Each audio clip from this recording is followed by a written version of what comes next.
2 hours north of Perth in Gingin lies Green Gold Farm. Across 300 hectares, 50,000 olive trees are ready to harvest. I named it Green Gold Farm because olives is green and I was hoping to get some gold out of it. It's also the national colours of Australia. Cyril Sauzier has been a farmer for more than 40 years, but only recently so in Australia.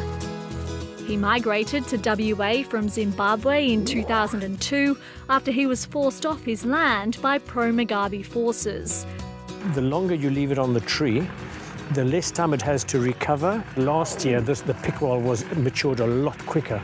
After some successful harvest seasons, he hit hard times again and put Green Gold Farm up for sale in 2014. There was one stage, maybe it was sort of 2004, when the banks were lending a lot of money, and then when you have your figures and people say, oh no, you know, if you process so many tons of olives and all that, you'll be able to do this and that. So on paper, it looked very promising, but in reality, it wasn't that at all. You know, and this is where farming is a totally different animal. It's very easy to be a successful farmer on paper, but then when you've got to put that into reality, you've got to actually farm, and you've got the weather, and you're depending on so many factors to succeed. Enter Mr. Li and Mr. Young. The business partners from China and Taiwan were on the hunt for an Aussie olive farm.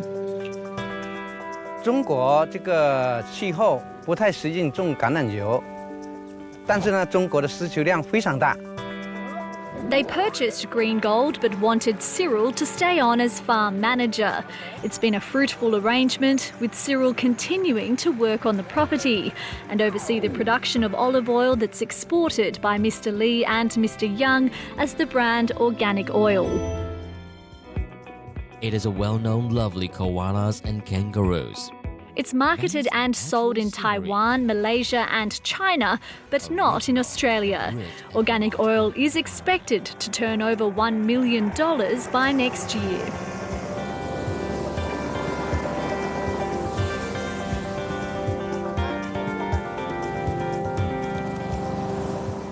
There is growing demand for premium food products in countries like China and Japan. Western Australia's farms are a particularly attractive option for investors looking to learn from the locals. The Australia-China Business Council says cooperative joint ventures are becoming increasingly common. It's a really fantastic model and allows the Australian farms, many of whom are still mum and dad owned, to retain their long-term interest in farming land. Australian olive oil and indeed other products like wheat and wine have found a strong market overseas as China's middle class booms. Thank you.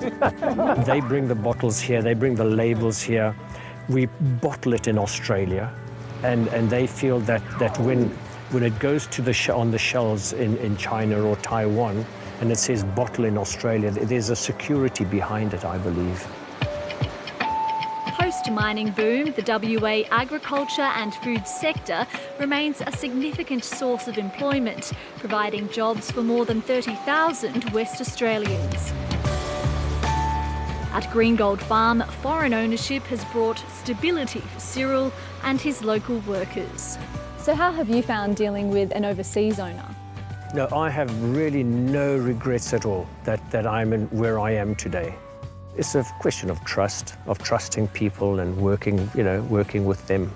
Small and medium-sized businesses are advised to seek external advice when looking to tap into overseas markets. Whether that's technical advice, financial, legal or cross-cultural advice, I think if you're a small business, you need to partner up with the right people who can support you in those markets. Farm manager Cyril has no plans to retire anytime soon and will be working with Mr. Li and Mr. Young on a second property as their olive oil ambitions grow.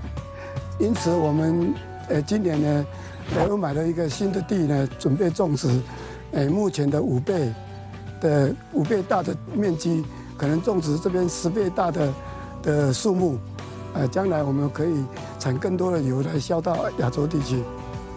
An olive tree's average lifespan is 500 years, making 300,000 trees quite the investment. I couldn't see myself waking up in the morning and thinking, oh my Lord, what am I going to do today? It's great. I love it. Yeah.